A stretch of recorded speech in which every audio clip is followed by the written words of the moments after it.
पाठ का नाम है बुद्धिमान राजा। सैकड़ों वर्ष पुरानी बात है।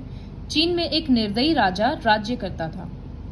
वह अपनी प्रजा पर तरह तरह के अत्याचार करता था। मतलब बहुत साल पुराना बात है। चाइना, चीन मतलब चाइना, वहां पर एक राजा था जो बिल्कुल अच्छा नहीं था। वो अपनी प्रजा पे, अपने ही लोगों पे बहुत अत्याचार करता था, बुरा व्यवहार करता था। उसके महामंत्री ने उसे राज्य बढ़ाने की सलाह दी। उसका मिनिस्टर उसको बोला कि आप किंगडम अपना और एक्सपैंड कीजिए। तो मिनिस्टर का बात उसको ठीक लगा। उसने सेना में सैनिकों की भर्ती प्रारंभ कर दी। तो वो अपने आर्मी में सोल्जर्स का मतलब एडमिशन शुरू कर दिया कि ज्यादा से ज्यादा सोल्जर्स आए। कुछ ही समय में उसके पास विशाल सेना इकट्ठी हो गई। बहुत बड़ा उसका आर्मी बन गया। उसने सेना को आसपास के पड़ोसी राज्यों पर आक्रमण करने का आदेश दिया। वो अपने सोल्जर्स को बोला कि आसपास के कंट्रीज में अटैक करके उसको कैप्चर करो। तो विनाश और हिंसा से बचने के लिए पड़ोसी राज्यों ने बिना लड़े ही हार मान ली। पास के वीक कंट्रीज को लगा कि लड़ाई झगड़ा करेंगे लॉस होगा, तो इससे अच्छा हार मान लो और चाइना को सरेंडर कर दो। उन्होंने विजयी राजा को धन और सैनिक उपहार में दे दिए। तो अपना सोल्जर्स और रुपया सब दिया। एक पराजित राजा ने उसे भारत के कलिंग प्रदेश की समृद्धि के विषय के बारे में बताया। तो जो राजा लोग हार मान लिया था, उसी में से एक राजा बोला कि इंडिया एक जगह है जहां पर कलिंग प्रदेश बहुत पैसा वाला है। उसने अपनी सेना को भारत की ओर कूच करने का आदेश दिया। तो अब उसको लालच आ गया। वो बोला इंडिया जाकर अब अटैक करेंगे, तो उस तरफ बढ़ो, आगे बढ़ो। उसकी सेना नदी नाले समुद्र पार करती छोटी बड़े राज्यों को रौंदती हुई आज के सिंगापुर तक पहुंच गई। तो सब कुछ क्रॉस करते हुए वो सिंगापुर, अभी जो करंट सिंगापुर है, वहां तक पहुंच गया। उसने वहां पड़ाव डाल दिया। वहां नौकाओं, जहाजों तथा अस्त्र शस्त्रों का निर्माण शुरू कर दिया। तो वो वहां पर के लिए एक बार एक ब्रेक लिया और वहां पर वो शिप बनाने लगा, वेपन्स बनाने लगा, उसका आर्मी वाला लोग। भारत के कलिंग प्रदेश के विषय में जानकारी प्राप्त करने के लिए उसने चारों दिशाओं में दूत भेज दिए। तो एक बड़ा कंट्री को जब कैप्चर करना है तो सब कुछ पता होना चाहिए। तो वो वहां से अपना आदमी लोग भेजा कि जाओ इस शहर के बारे में, देश के बारे में जितना पता कर सकते हो पता करो।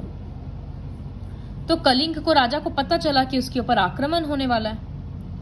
उसके पास प्रशिक्षित सेना थी, मतलब अच्छा खासा सीखा हुआ सेना था, टैलेंटेड था, अच्छी सैन्य सामग्री भी थी, वेपन्स वगैरह भी सारा अच्छा था। लेकिन इसके बावजूद जो आक्रमणकारी दल था, मतलब चाइना का सेना, उसके सामने वो टिक नहीं पाएगा और उसका राज्य पूरा तहस नहस हो जाएगा। उसको उसका मिनिस्टर लोग ये सलाह दे रहा है। लेकिन राजा बुद्धिमान था, साहसी था, शूरवीर था और स्वाभिमानी भी था। वो सरेंडर नहीं करता। उसने राज्य के बुद्धिमान व्यक्तियों को एक गुप्त बैठक बुलाई। वो सारे टैलेंटेड लोगों को अपने दरबार का बुलाया कि एक मीटिंग करते हैं, इसमें से रास्ता ढूंढना है। सारी स्थिति पर विचार करने के बाद एक बुद्धिमान व्यक्ति ने कहा, युद्ध सैनिक बल से नहीं, बुद्धि बल से जीते जाते हैं। तो एक बुद्धिमान व्यक्ति बोला कि वॉर अगर जीतना है तो सिर्फ सोल्जर्स के बदौलत नहीं, दिमाग के बल पे भी जीता जाता है। सारी स्थिति पर तो गुप्त सभा में कई दिन तक विचार विमर्श होता रहा, डिस्कशंस चलता रहा। विचार विमर्श के बाद बुद्धिमान व्यक्तियों ने राजा को एक सुझाव दिया और राजा को वो सजेशन अच्छा लगा। उसने शीघ्र ही उस पर काम शुरू कर दिया। कुछ दिन बाद एक बड़ी नौका सिंगापुर तक पहुंची। तट पर तैनात चीनी सैनिकों ने नौका को पकड़ लिया। चीनी सैनिक लोग मतलब चाइनीज सोल्जर लोग सिंगापुर में थे। तो एक दूसरा जगह से जहाज आ रहा है, तो वो लोग उसको कैप्चर कर लिए कि तुम लोग कौन हो। तो नौका में सवार सारे व्यक्ति को बंदी बना लिया गया, कैप्चर कर लिया गया। जब उन लोगों को पता चला कि ये सब इंडियंस हैं, भारतीय हैं, तो वो लोग तुरंत राजा के पास पहुंच गया कि देखिए ये लोग को पकड़े हैं, ये लोग सब भारतीय हैं। और जब यह पता चला कि पकड़े गए व्यक्ति भारतीय हैं, तो उसकी खुशी का ठिकाना नहीं रहा। राजा बहुत खुश हो गया। उसने कड़क आवाज में बंदियों से कहा, भारत जाने की दिशा और सही रास्ता बताओ, यदि नहीं बताया तो सिर धड़ से अलग कर दिया जाएगा, मतलब सिर काट देंगे, नहीं तो सारा ठीक से रास्ता बताओ। सभी बंदी वृद्ध थे, मतलब सब बूढ़े थे। उनमें से एक ने बिना किसी भय से कहा, महाराज, भारत का रास्ता बताने में हमें कोई आपत्ति नहीं है, हम लोगों को कोई प्रॉब्लम नहीं है, हम लोग बता देंगे। आप हमारे प्राण ले लें तो भी हमें कोई अंतर नहीं पड़ता, आप मार देंगे तो भी कोई फर्क नहीं है। इस जन्म में तो हम अपनी जन्मभूमि कभी देख नहीं सकेंगे, मतलब इस लाइफ टाइम में तो हम लोग वापस कभी भारत जा नहीं पाएंगे। इतना कहकर वो लोग सब जोर जोर से रोने लग गया। तो उन लोगों को रोता देख राजा सोच में पड़ गया कि ये लोग रो क्यों रहा है। कारण पूछा तो वो लोग बोला, हमारा देश यहाँ से बहुत दूर है। अपने देश से हम जब सिंगापुर देखने के लिए चले थे तब हम सब जवान थे, यहाँ पहुँचते पहुँचते हम सब बूढ़े हो गए, हमारे अनेक साथी रास्ते में ही मर गए। तो ये लोग क्या अच्छा स्टोरी बना दिया। बोला, जब हम लोग सिंगापुर के लिए निकले थे तब हम लोग बहुत यंग थे, अब हम लोग सिंगापुर पहुंचे तो बूढ़े हो गए, अगर वापस इंडिया गए तब तो मर ही जाएंगे, और कितना सारा फ्रेंड्स तो हम लोग का रास्ता में ही मर गया। वृद्ध ने अपने थैले में से सुइयां निकाली और कहने लगे, हम जब चले थे तो ये लोहे की छड़ी थी, वर्षों की यात्रा में समुद्री हवा और पानी में गलते गलते ये सुइयां मात्र रह गई। एक सुई निकाला वो अपने कपड़ा से और थैले से, जहां से भी, और बोला कि देखिए, लोहा का छड़ मतलब लोहा का रॉड लेके निकले थे हम लोग, और बरसात का हवा में मॉइस्चर के कारण, ये सब के कारण वो खराब होते होते खत्म हो गया और एक सुई के बराबर रह गया। तो एक रॉड एक सुई बन गया है। फिर दूसरे वृद्ध व्यक्ति ने टोकरी में से एक सूखा फल निकाला और दिखाते हुए कहा, महाराज देखिए, हम इस फल के बीज यहाँ के राजा को भेंट करने के लिए लेकर आए थे, रास्ते में ही पेड़ बन गया, फल भी निकला और फल भी सूख गया। तो एक पूरा साइकिल कंप्लीट हो गया और हम लोग सिंगापुर नहीं पहुंच पाए। राजा ने वृद्ध बंदियों को छोड़ने का आदेश दे दिया। उसके बाद उसने अपने सहयोगियों से विचार विमर्श करके कहा, यदि भारत इतनी दूर है तो वहां तक पहुंचते पहुंचते हमारे सैनिक बूढ़े हो जाएंगे, बहुत रास्ते में ही मर जाएंगे। यदि हम भारत तक पहुंच गए तो वापस लौटते हुए सब मर जाएंगे, इसलिए हमें अब वापस लौट जाना चाहिए। तो वो बोला कि अगर हम लोग पहुंच भी गए तो वापस आते तो सब मर जाएगा, तो क्या फायदा से लड़ाई करने का। बुद्धिमान व्यक्तियों के सुझाव ने कलिंग को बचा लिया। उन्होंने ही राजा को यह सुझाव दिया था कि नौका पर सुइयां, पक्के फल और 60 वर्ष के ऊपर के वृद्धों को सिंगापुर भेजा जाए।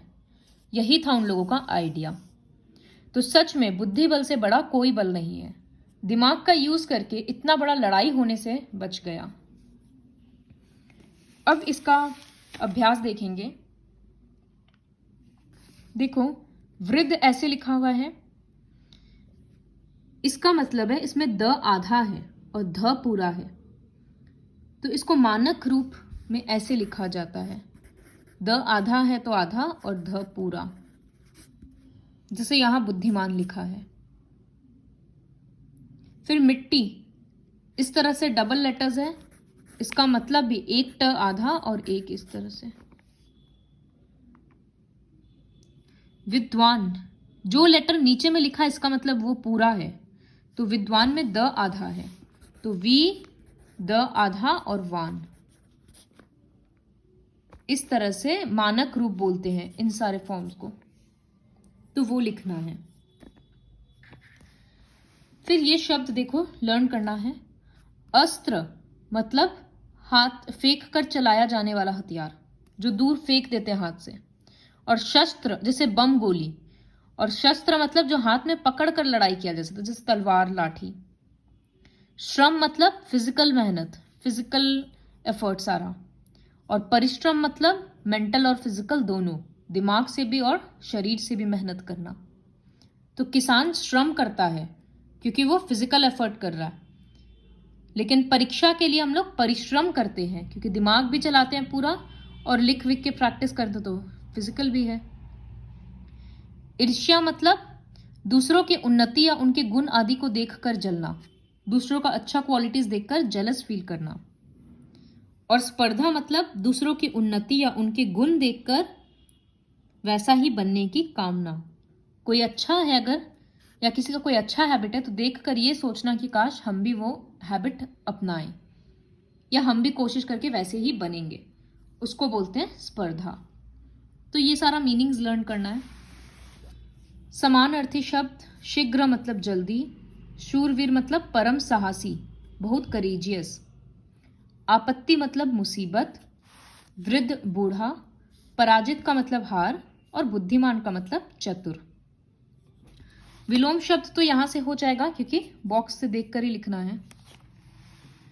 कुछ मुहावरे हैं, उनके अर्थ लिखना है। काम से भागना, अर्थ लिखा है, मुहावरा लिखना है। तो जी चुराना, हैरान होना, दंग रह जाना, बढ़ चढ़कर बातें करना, तिल का ताड़ बनाना, कुछ गड़बड़ होना, दाल में कुछ काला होना।